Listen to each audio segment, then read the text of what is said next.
and culture of Greece. Sorry. She is a first-generation American born to a very Greek family full of tradition and great food. Olga became interested in plants and mushrooms 20 plus years ago. Her focus is using mushrooms and plants for food and medicine. And in 2011, she started Smugtown Mushrooms, which is a mushroom farm where there's a lot more than cultivation happening. Since Olga was 5 years old, she's returned to Greece annually and now also gives tours there. Please welcome Olga.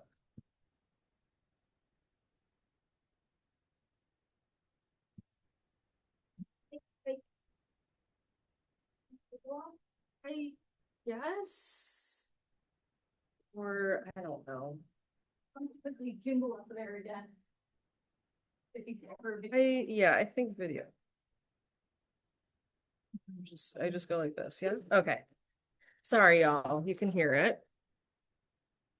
Oh, here we go. Okay. Hi. Welcome. Thanks for being here. Thanks for the lovely intro, Mike. I appreciate it. My name's Olga Tzogas. I am on a mushroom teaching tour. I left Rochester the end of January and it was 8 degrees. And so I snowbird, I migrate to the Southwest and I go to SoCal and I have come up here. This is my second time in the Bay. Last year didn't work out, but I'm happy this year worked out. A little brief thing to know about me is that when I graduated high school, I thought I wanted to go to art school. And I decided not to go to college right away. And I went to visit my friend here in San Francisco who was going to SF State. And I stayed with him for 3 months and slept at their dorm. And we ended up going to the Redwoods. And that made me change my mind to study nature and the forest instead of going to art school. Thank goodness. So San Francisco kind of started my love affair first with the forest and then shortly after with fungi and plants. So I'm happy to make it full circle back here and thank you for having me. As Mike said, I have been, first of all, I'm Greek and born and raised in a Greek restaurant. And we would go back to Greece every summer.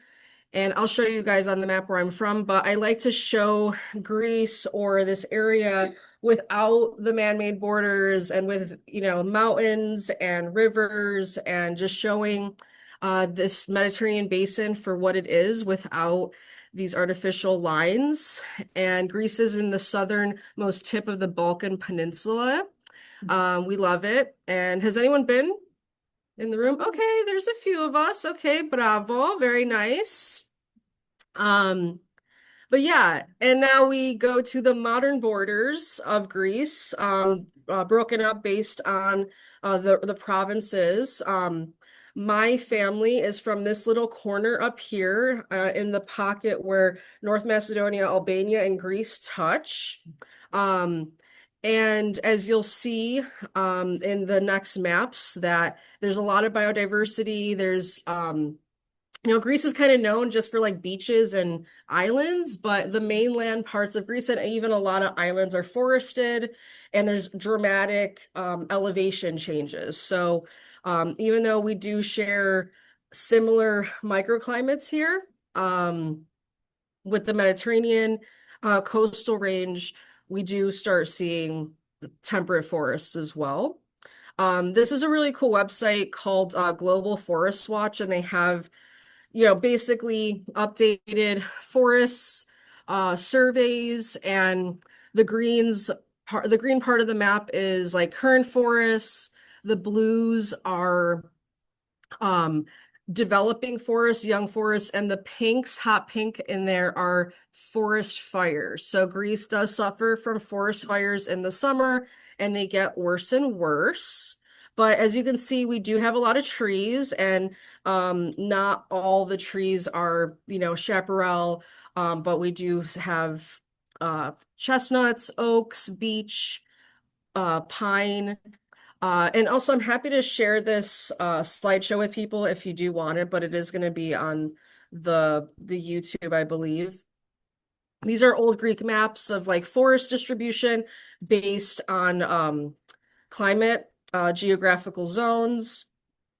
The Northwest, where we do a lot of our mushroom hunting and visiting in the central parts of Greece. There's more rain, and this is and you can see that this is like the precipitation distribution. Generally, of course, things shift and becomes more regular, but the Northwest is definitely has a lot more snow. So we're not just talking about rain, we're also talking about snow, higher elevations, and um, lots of different and within an hour from the shore to the highest elevation in the Northwest, we're talking, potentially like 3 to 4,000 uh kilometers in, or excuse me, meters in difference from the shoreline.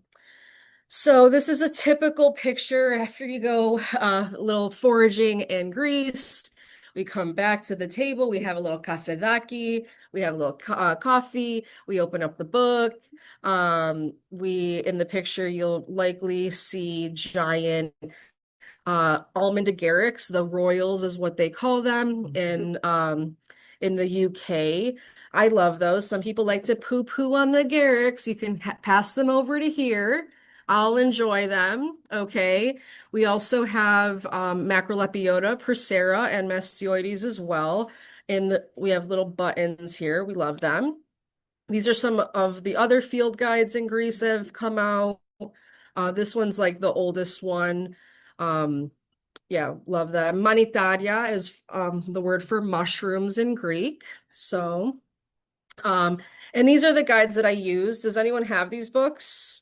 They're amazing, even for North America. I highly suggest them. And they have all the new names so far, which is great because I only know a lot of the older names. They're heavy, they're expensive, but they're really worth it. But yeah, we have those in Greece, so we bring them. But generally, we're hanging out in forests that are fir dominated. That it's more central Greece or kind of that median altitude ranging from maybe like 12 or 1,500 meters to about 3,500. And even in these forests, there'll be pasture land and meadows because there's a lot of shepherding. So you might think of Greece for feta, okay? Feta is typically coming from sheep and goats' milk. We, check your local feta, it's probably cow, but it's better in sheep or goat. So a lot of this landscape for millennia have been developed alongside shepherding. So, these forests are really old, but or not even that old comparatively, but there's a lot of mycorrhizal partnerships and a lot of lichens, depending on where we are. Here we have more pictures of the little shepherding in action. Beautiful herd there, and the trees in the background are beech trees. And then we also are known for our honey. Greece is just like we love being outside. People are really connected to the land. We're known for our horta, which is wild greens. So when you have like spanakopita, which is like a spinach pie, we often will mix or create the same type of pie, but with local wild greens that are collected. Or they're blanched, and the greens are blanched in hot water, cooled, then salted with olive oil and lemon. We have those on the table with us all the time. So there's a culture of foraging. And in general, when we do after the winters, there's incredible super blooms like there are here. Lots of plant diversity, terrestrial orchids, medicinal plants, and herbs, and a lot of aromatics, thyme, oregano, savory, winter and summer savory. And of course, when we're picking these herbs, we're also picking mushrooms, and we love a little harvesting action. Y'all know what I mean when you're like, hit the brakes and find the mushroom going 60 miles an hour. Yeah, I really love the Macrolepiota procera or the shaggy parasols. They're incredible. They fruit spring into fall, which is great. Um, Greeks love Basilica or Volites. Basically, a lot of the names in Greece, the common names in Greece are like the Latin names, but with a Greek accent. So you already know Greek mushroom names if you know a little Latin. So yes, the Volites pictured are three kinds. Um, they're in that complex, but the first small picture here is Volites that are found with beech and chestnut. The middle photo is porcini that was found alongside oaks. And the third photo is porcini found alongside fir, different times of year. And this is some porcini found in my family's village in northern Greece. This is, oh my God, what's his name? He's gonna kill me. Goro. Okay, this is Goro. He owns the little cafe in the village, and he loves collecting mushrooms. And he always tells me to come on over, and he gifts me beautiful porcinis. And he loves collecting Amanita muscaria. That's his favorite mushroom to collect and consume. A lot of people eat that for food and not so much for the psychedelic components or the medicinal components. Oh, sorry if that's hard to see. So, as y'all probably have in gardens here, we have the cistus or the rock rose, which is a plant that grows alongside the chestnut forests. And the oak forest. And cistus actually has mycorrhizal partnerships with porcinis and different truffles. And cistus, there's many species that grow in the Balkans in general. And I don't know if I have the picture. Okay, I don't. But essentially, the further south you go, it is grown and even grown in an agricultural way and is collected the resin from this. If you've ever touched this plant, it's highly resinous, and the oil and the resin from it is used in perfumeries, and it's really highly prized. And it gives us mushrooms as well. So some mushrooms that we might find with fur is the chanterelle. This is Chanterellus paliscens. It's rather white on top, or like going white as it ages. Hergophorus ponderhinus. So both of these are edible. Has anyone had Hergophorus ponderhinus before?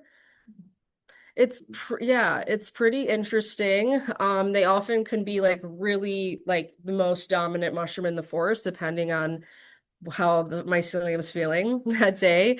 Um, we make pickles with them. Sorry, it's me. Sorry. Um, and yeah, so around these fir forests, we have these meadows, or even like high, open meadows and 3,000 meters. The Livadia are these meadows, they're amazing. And you'll have, these areas where there's medicinal plants. There'll also be, you can't tell, but all these like kind of dying back plants, this is Orangium, the plant. So in this meadow, this wild meadow, and you can't tell, but there's massive mountains behind here. It's a little misty. In this meadow, we often will see wild horses, but also wild king trumpet mushrooms, Pleurotus orangii. So you might know king trumpet mushrooms, a very commonly cultivated mushroom. Well, it grows wild here. It also grows wild in other parts of the Mediterranean as well, but it grows alongside this plant. And it has definitely developed this relationship for a long time because these pastures have been grazed for a really long time, but what they don't graze is these really spiny, spiky plants that have their cycle, they flower, they fruit, die back, and the pleurotus is eating and decomposing the Orangium plant. And there's multiple species of the Orangium. They're really interesting. They are short and stout and terrestrial. You really couldn't even tell that they're eating that plant.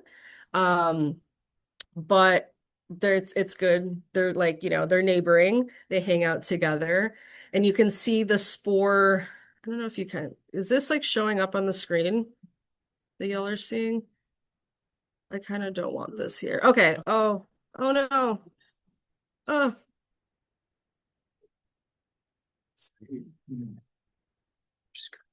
okay. Share. Go back to your slides. Okay. Tech. I'm sorry. So are you still sharing? Oh, you are. Okay, I just She can't see see it. Okay. Okay. Okay. We're good. Everyone's good. Okay. Okay, so you can see the little spore deposit here from where we plucked it from the ground, like from that spot. So that was the first time I ever found it. And I was like, wait, is this what I think it is? And it was, and we identified it, and it was amazing. We also brought it a little tissue back and brought it back to the States and started cultivating it just to see what happens. And they really grew king trumpet mushrooms like you would have found. They were just a little smaller. They weren't like the jumbo size. Don't rat on me to the immigration. Thank you. But this is them growing from the ground. We pluck them out of the ground and like they literally look like regular oysters, right? But they're growing terrestrially from the next to the Rengium. We love the high meadows. Often in these higher meadows where there's more water, we often see nettles and there's a lot of like compost rich soil, and we will see these beautiful giant Coprinus comatus, the shaggy manes. Love them. And pretty much every time I find these, nettles are always there. So we often make like a nettle shaggy mane soup, and it's amazing. Has anyone eaten these or enjoyed these? They're really great. We've also made them in like, little rings and done, yeah, fried little buttons. So good. They're pretty abundant in the fall, especially if it rains a lot. Back to the meadows, we find the Macrolepiota procera, beautiful mushrooms.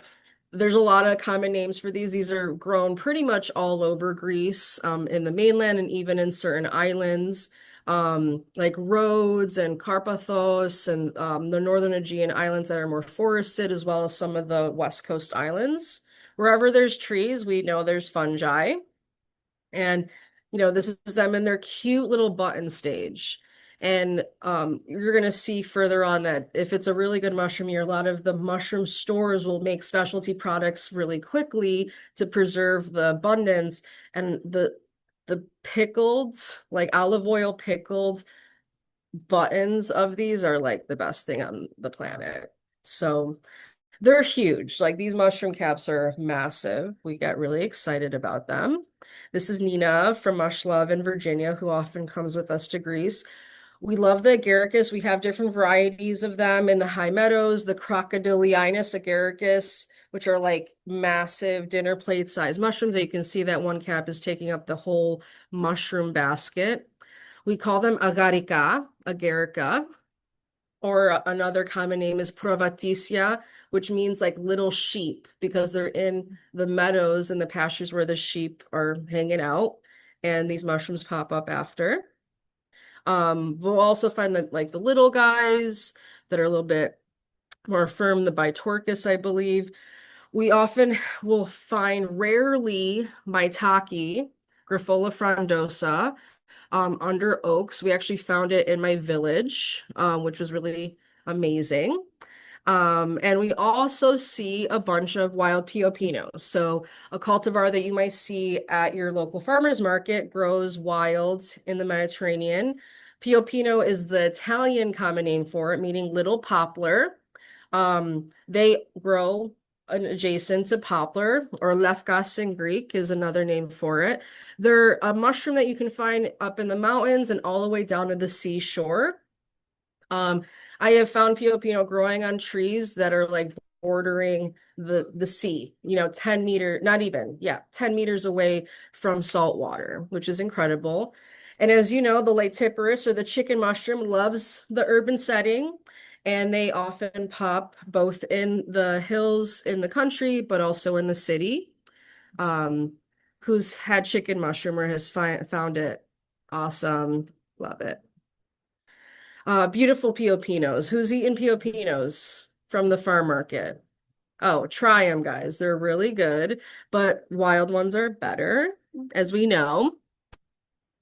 Some mushrooms that we see more in hardwood forests is the notoriously delicious Amanita caesaria. So in Greece, like if it's a really good mushroom year, people will step over chanterelles. They won't even pick chanterelles. They'll exclusively pick volites, the porcini, the Caesars, and maybe the black trumpets and the Macrolepiota procera. Chanterelles, they couldn't care less about.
Here we go.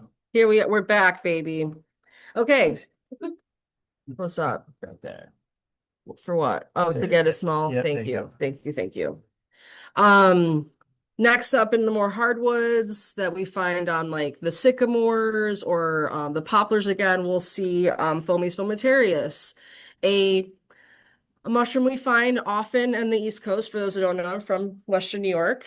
And I actually have a sample of it, a specimen on my table. It's from New York. It's small, narrow, blue. The Fomes fomitarius in Europe are massive. Come on, there we go. You can see this is like 1 year growth. Like they get huge. And these are the mushrooms that they make the mushroom hats out of. Like, so the mushroom hat that like Sammets and other people wear is made from the European Fomes fomitarius. And as you can see, they get pretty seriously large. We call it iska. And a little note. So if you don't know, and maybe for the folks that have gone to Greece, you'd probably notice that we like to smoke. There's a lot of tobacco. People are smoking in front of signs that say don't smoking, and they don't care, and they have their 4 hour dinners, and it's a beautiful thing. Okay. And when we were occupied by the Nazis, a lot of people don't even know that Greece was involved um in all that. When we were occupied by the Nazis, they burned our crops, bombed our tobacco factories, and Greeks decided they're like, we got to smoke something. And they were smoking this. They were smoking iska. So there is a mushroom that you can smoke when you're Nazi occupied, just so you know. Um, some more hardwood fungi that people like to eat is Russula cyanoxantho. It grows under beech and oak. It's pretty good for a Russula, I will say. Has anyone eaten this? Does anyone like Russulas? Okay, okay. They're good grilled. You'll see. You'll see. Oh yeah, people love pickling them. So yeah, chanterelles again, but I wanted to show you guys that we make them into spoon sweets. So a common thing where people will invite you into their home, they'll give you a little piece of chocolate, and they'll also give you like homemade spoon sweet where they take something from their area, from their bioregion. It might be a mushroom, it might be eggplant, it might be walnut, it might be cherries, and they let it sit in sugar and do its thing for a couple months, and then they take it out and it's like this incredibly syrupy, sweet, yummy that is actually shelf stable, and they'll make little stuff with it, and you just have it, it's just a lot of sugar that you're gifted when you enter a home. And they make a spoon sweet out of chanterelles, and they make liqueur out of chanterelles and other things too. They make lucumi or lucum out of chanterelles too. For those that don't know, or maybe you've been to Turkey, lucumi is like that, the sugary cubes that they might have with rose or walnut and fig at the halal store that you might get. We love that. Um, Going back to the fir forest, we're seeing these lactarius. If you can't tell in the video or in the picture, this lactarius is sitting in a bed of moss with wild thyme. Okay, so we get to pick our herbs for our cooking later alongside our mushrooms. This is Lactarius seminicolor. This is a mushroom in the fir forest that even if it doesn't rain, you're going to find this. This shows up notoriously in gregarious hoofdas, very lots of them. Has anyone eaten these? I think they hang out and live around here in or a similar, like a saffron milkcap. And another friend that grows with the fir, of course, the Amanita muscaria, notorious. And if you haven't done yourself the favor of going down the rabbit hole of the folklore surrounding Amanita muscaria in association with Christmas and the solstice and Santa, I dare you to check that out. It's a really nice time. But people do collect this for food and for medicine. It's beautiful. Yeah, I didn't know you could eat them. You yes. can prepare them. You prepare them a certain way, and I don't know what it is. Yeah, but I'm guessing it's a parboil and dumping out. Maybe not maybe that's not the word. Is Yeah. the double? 3 times. Yeah, yeah. Is that the word to use? Parboil? Yeah. Yeah. Yeah. Okay. Thank you. Thank you. Backup. Wild oysters. We took a little tissue sample of these and brought them into cultivation. They were bright blue. Okay, so even though in the field when we found them, because they were a little older and had gone a spore, these are the true Pleurotus osteratus, the blue oyster. Also, a tiny yet old Ganoderma lucidum growing on chestnut. And here are some truffle folks that we've started working with in Greece. So there are truffles in Greece. This is Rocky, one of the cutest little friends that finds truffles for us. And this is Tula. Yeah, so we've been working with some people, but a lot of people are like, oh, I have these dogs and I hunt truffles, and they actually are really bad to their dogs and treat their dogs like not good. So it's taken us some time to find some people that like respect the animals. And I tell you guys, if you haven't gone truffle hunting, you wonder why these are so expensive because the dogs find them quick. And you're like filling up the basket and the dog's doing all the work. You're like, we need these to be lowered in costs because it just doesn't make sense. But I guess it's because they're seasonal. They often also don't keep very well. And but yeah, it's pretty incredible hanging out with the dogs. And these are different kinds of truffles. And we're finding different white, black, burgundy truffles different times a year under different trees. And what I didn't realize is that um, I'm thinking, oh, it has to be a really old forest, kind of like hunting maitake or sparaceus, where the trees gotta have to be a certain age. These are actually found in more like, teenager trees, like maybe 15 to 30-year-olds, if you will, teenagers or whatever. But and they're being found under Cronus, cornelian cherry, musclewood, which is like a Betula family. fir, beech, yeah, and chestnut. Yummy. We like to shave them over honey and yogurt, one of the many ways. We also have jack-o'-lantern mushrooms. I want to just do a little dash of the poison stuff because I find that the jacks that grow here almost look like more, yeah, similar to the ones that grow in Greece versus the ones in the East Coast, but they are one of the few mushrooms that eat olive wood. So when you're going in the fall and it's olive season, you are often finding bluets in the grove on the leaves of the olives, or Lepista nuda, or the other one. And then Pluto vulva Lyocephala. I don't know I don't know if it's a common name, but it's a Amanita looking like mushroom with the pink gills. They often grow with the olive groves as well, but also the jack-o'-lanterns. They're super beautiful. I don't think they're as bioluminescent compared to the ones here that I've seen. But deadly poison, or not deadly, but toxic, and you're gonna feel like you want to die. Yeah, beautiful olive groves. Yeah, and they're, in the fall when it's mushroom season, if there's rain, it's a good olive season. In Greece, and I'll share later on too, it's more common for a mushroom club to maybe just share the information more about like the 4 to 6 mushrooms that people want to have for food. Okay, like the amanitas, the boletes, etc.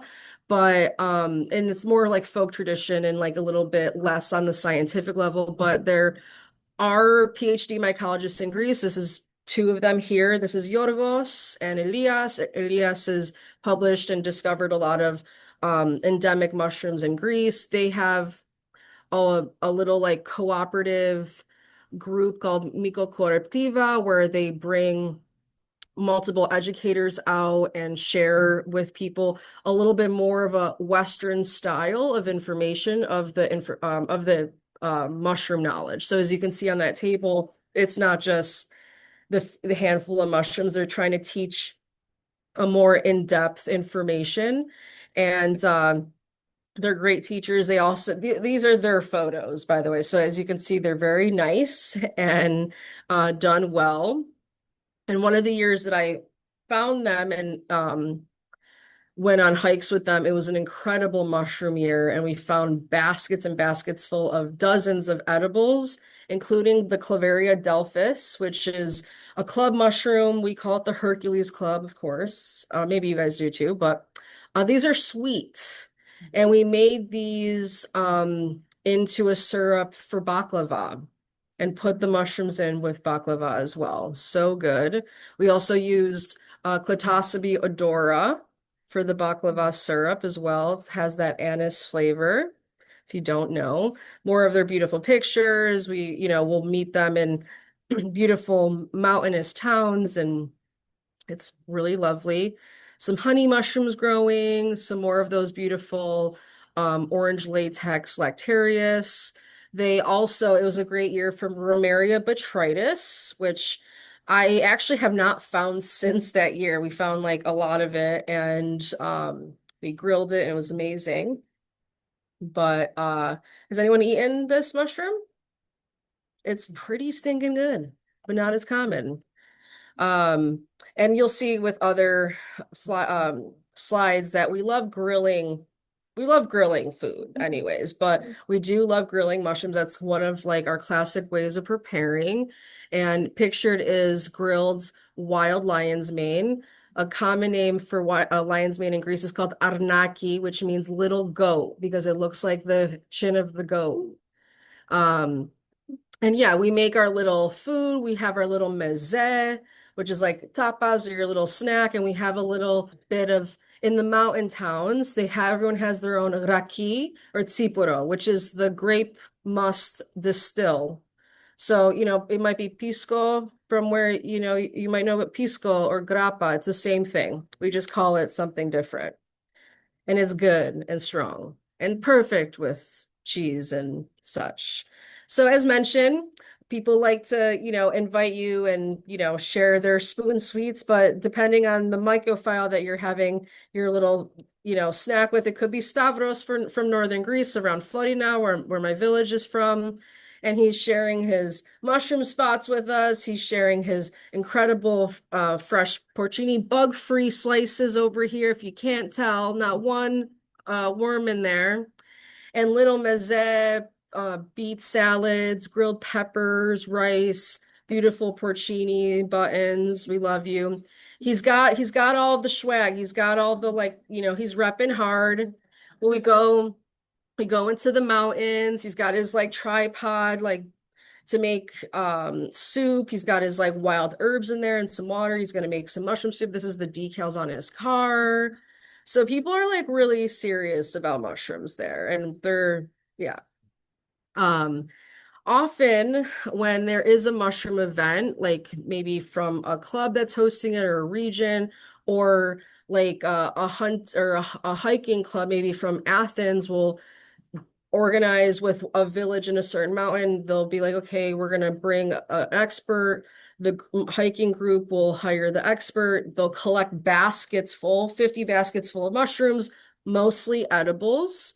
And we bring it over and people just start grilling. And this is a notorious image of people just grilling out in parking lots and smoking cigarettes, drinking sipuro. And if the guy on the grill doesn't have a cigarette in his mouth, it's not a real experience, This is my friend Haris prepping the panko, or the schnitzel is what they call it, of macrolepiota caps. Okay, yummy. Yeah, we love grilling. And the grilling is basically, the Greek barbecue is olive oil, lemon, and salt. And a little bit of oregano. Did I say oregano? Oregano is a key component, actually. The Holy Trinity: oregano, olive oil, and lemon. That's what makes it happen. These are basically what they all have on them. And once they're done grilling too, they'll squeeze even more lemon.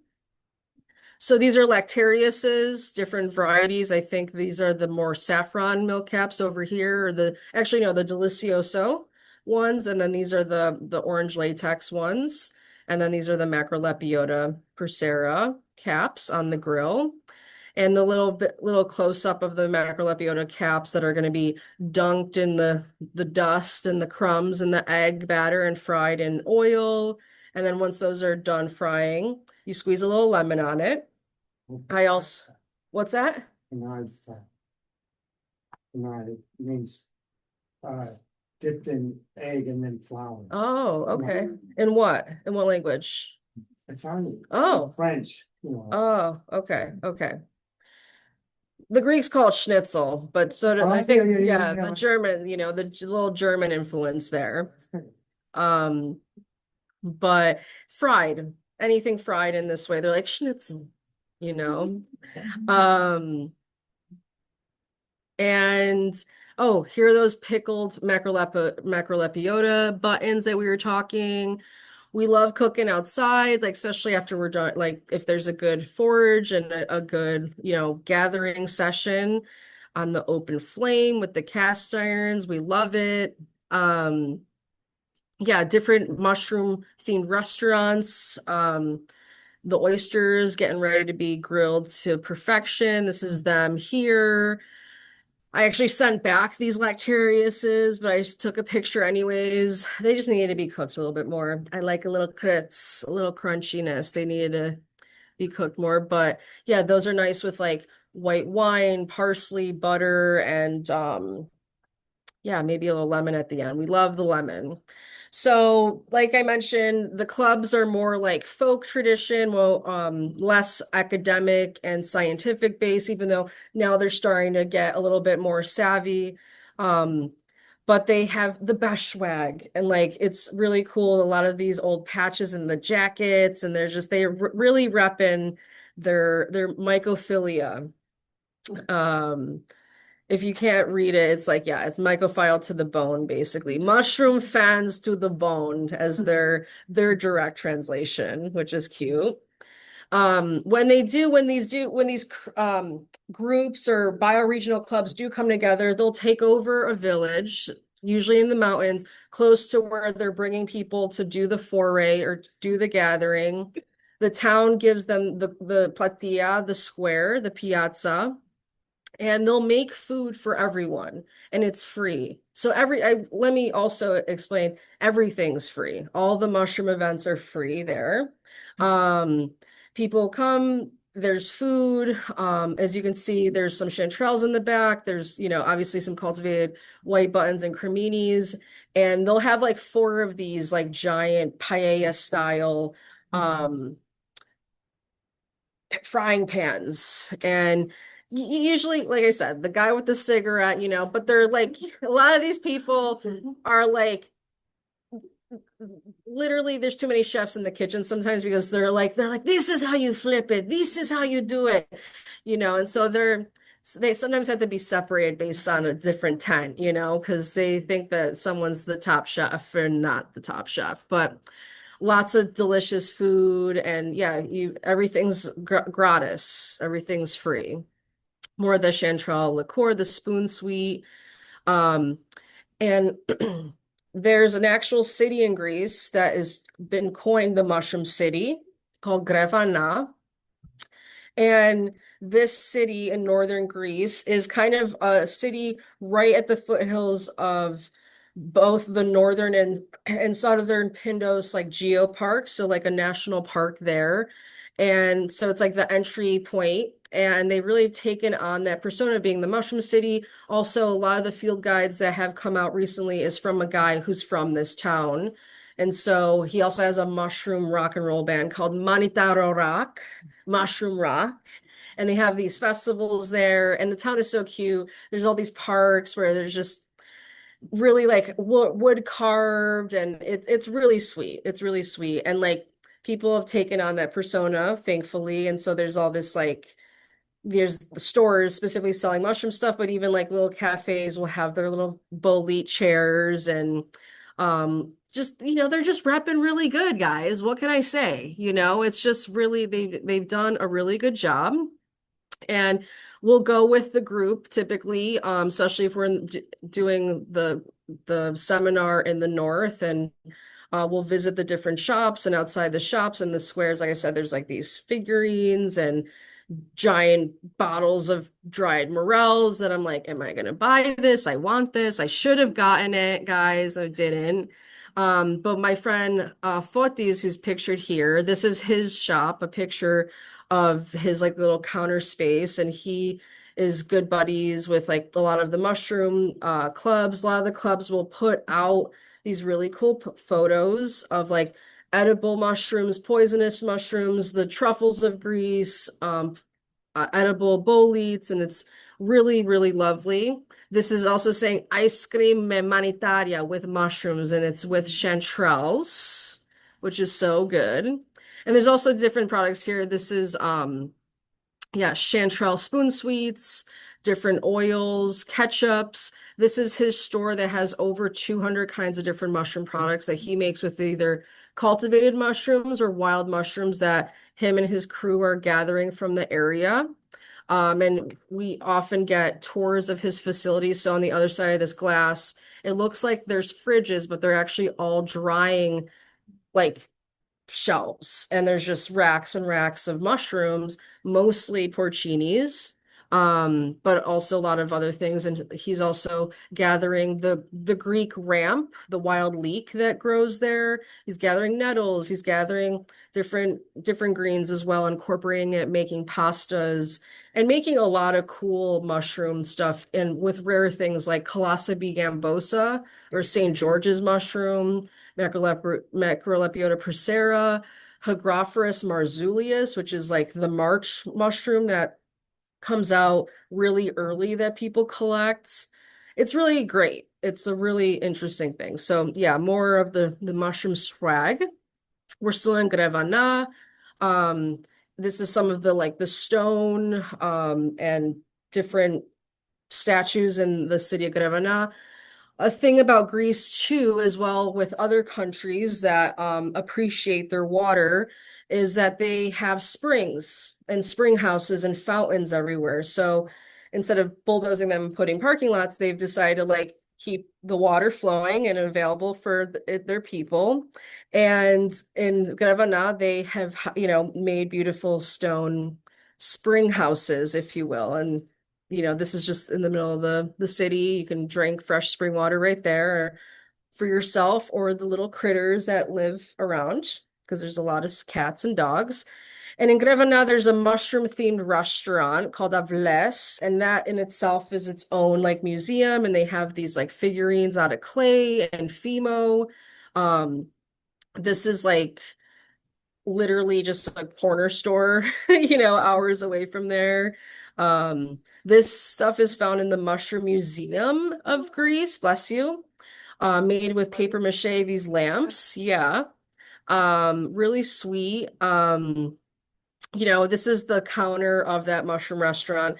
You know what happens once people find out you like mushrooms, you start getting gifts and things like that. And that's what their whole bar looks like, is like, oh, this is everybody. This is 20 years of people giving you mushroom stuff. I see. I know this.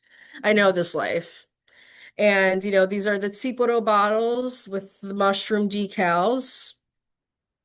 In a place where there is the mushroom museum, a couple hours away from Grevana, in the town of Kalambaka or Meteora, which is a pretty famous place when you are looking up Greece. This is a place that they probably suggest because it's very dramatic, it's beautiful, and there's little monasteries and churches like on the top of these, and it's like very like drastic and people love it. And it's also a very serious like rock climbing place. And there's a mushroom and natural history museum there. And it's so 90s, 80s and 90s. And I love it. Everything is like hand painted and it's done with like, just like old school methods. It says Mushroom Museum this way. Their murals are like, okay, paintings, but they also try to do like three-dimensional additions. This is the logs of the Piopinos, the mural with the truffle, with the Chobani, with the shepherd and his dogs, finding the truffa, smelling like, yes, this is amazing. Of course, we have giant puffballs in Greece. We also have the tiny ones, the lycoperdons. We also have the death caps and the destroying angels and the grim reapers there too, if you just, and yeah, just beautiful murals in the Mushroom Museum. I don't know if you can tell, but like, yeah, certain parts of the murals are like popping out. The uh the jack-o'-lanterns with the olive, the Caesars with Caesar. And then they have different rooms with their different forest habitats and not just the mushrooms being shown, but also like the animals that would naturally be growing there as well, which is cute. They have different mushroom displays made from wax. So this is all wax art, which is really cool. Lexinum, these are Caesar amanita eggs, more Clavaria delphis. I think these are paper mache. Polyporus squamosus, now it's Cereoporus. Has anyone eaten this or smelled it? This one smells like watermelon rind, and it's pretty good. And I've had this as a kimchi, and it was awesome. Okay. Oh yeah, so good, so good. Some mushroom products. These are basically dried mushrooms. This is dried shaggy manes, dried agaricus, dried golden trumpets, and black trumpets being sold at the Mushroom Museum. Some more of their cute fungi-centric and biocentric like lamps. These ones are actually made out of wood. I wish I bought them all, honestly. Okay, so we're basically at the end. This is me. For those who don't know, I'm snowbirding. I came from New York. I leave back for New York next week. I have a few more classes. It's been really fun traveling around and being in the Bay. And yeah, thanks for having me. For a little shameless self-promotion, as mentioned, I do bring people to do mushroom foraging and plant foraging, and we go twice a year to Greece. We go in May, and we also go in the fall. The May One is very focused on the plants because it is like super bloom time. There's a lot of orchids, but there are lovely mushrooms as well. We go truffle hunting, St. George's mushroom, and it's just a really lovely time. And then we also go our yearly normal time as well in October, which I know is, mushroom time for a lot of places. So I know there's a lot going on, but we love to host you sometime. We go in the fall, we often go to the Sacred Mountain of Parnassus. So if you've heard of Delphi, the Oracle of Delphi, that's the mountain. And there's been a lot of myth around there, and it's a really beautiful mountain, and it's only a couple hours from Athens. And we do a little hot springs, and it's a lovely time. And this is my friend Eleni, who's our resident herbalist, who's from Greece as well. She lives in Athens. And a little taste of the spring, wild peonies that grow up in the high meadows as well. So I know you guys have your wild peonies here, but it was a delight to find these for the first time because we don't have wild peonies out east. And my family, a lot of like my aunties like planted peonies, and I realized after, learning that these were growing, it's like they were trying to plant a bit of their home in the new land. And yeah, thanks for having me. And if y'all have questions, I'm here. I also brought my little like road show of extracts, and I have some wine cap spawn and stuff like that. So thanks for everyone on the Zoom for being here. I know I'm like waving to no one. The camera's not on. Hi. So thank you. Yeah. Hey. Thank you, everybody. Question? Yeah. Yeah, what or where is Smugtown? Smugtown is Rochester, New York. Okay, it's a nickname for Rochester, where I was born and raised, and where I started my mushroom farm. And I really thought when I started Smugtown that I would like never, I wouldn't be like leaving my county so much. But the fungi have brought me coast to coast and internationally, so it has just remained. Yeah, thanks for asking. Question. I wanted to know if you could tell us a little bit about all of your stuff. There's a lot of stuff happening. I have a lot of stuff. You should see my van. You should see my van. So yeah, I have with me my mushroom and botanical extracts that I make with as tinctures or oxymels, so vinegar and honey extracts as well. With plants and mushrooms, I either grow or gather myself. And if I gather them, they're from the East Coast. So we have like wild maitake extracts, birch polypore extracts, turkey tail and violet tooth polypore, trichaptum biforme extracts. Yeah, and I also have wine cap spawn for people to grow wine caps in their gardens. Who's grown wine cap here? A few of us. Awesome. Awesome. It's a really easy mushroom to grow, especially if you already have an established garden with like wood chips and organic matter. And it's a really easy one to incorporate into the garden. And that's about it. But I shouldn't say that. I also have my mushroom infused chili oils, and the chili and the mushrooms are from Greece. So the part of Greece where I'm from in the north, we're known for our peppers. And so I dried both mushrooms and the peppers, and I brought them back, and I made the oil here with organic non-GMO sunflower oil. And then I do have porcini infused schmaltz. And if you don't know, schmaltz is rendered chicken fat, and it's delicious to use in place of butter. And it's a higher heat cooking oil too. So it's nice to cook with or bake with, and it tastes good. So that's about it. Yeah. Okay. It's mostly focused for culinary or Yeah. The extracts are for health and wellness, but you could add them to like drinks. Okay. Like extracts that people are buying in the stores from Paul Stamets. I just make them small batch and better. Wink. And fruiting bodies. No, but for real, it is all fruiting body. And yeah, and the oil and the schmaltz are for culinary purposes. And the oil is like great on everything. My buddy has been putting it on vanilla ice cream. But I like it on everything, like potatoes or eggs or soup and stuff. So yeah. Other questions? Cool. Well, thank you again. Thank you, everybody.